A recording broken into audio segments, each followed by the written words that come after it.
Ce que je trouve intéressant dans le terme conservateur, c'est que le conservatisme, même si c'est un terme qui a disparu depuis longtemps de la vie politique française, on le retrouve plutôt dans les pays anglo-saxons ou en Allemagne, ça n'est pas tant un programme politique, une doctrine, qu'un état d'esprit.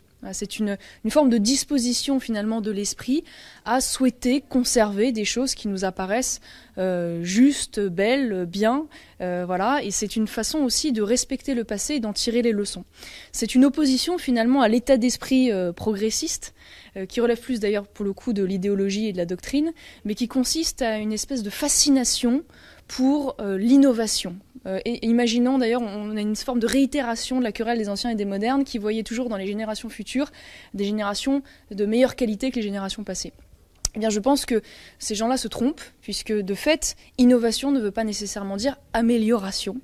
Et de fait, le passé aussi est toujours plus inoffensif que l'avenir. Voilà. Donc il faut savoir de temps en temps raison garder et être capable de conserver, ce qui permet notamment la cohésion, l'harmonie sociale et puis la civilisation, puisque la civilisation et toutes ses richesses, elles passent évidemment par la transmission, donc la conservation. Donc en fait, je trouve intéressant d'ailleurs cet état d'esprit, d'avoir une sémantique qui finalement peut nous unir les différentes droites sur l'essentiel, en dépit évidemment parfois des analyses qu'on peut avoir ou des points de vue qu'on peut avoir sur d'autres sujets secondaires, mais qui ne relèvent pas, si vous voulez, de la survie civilisationnelle.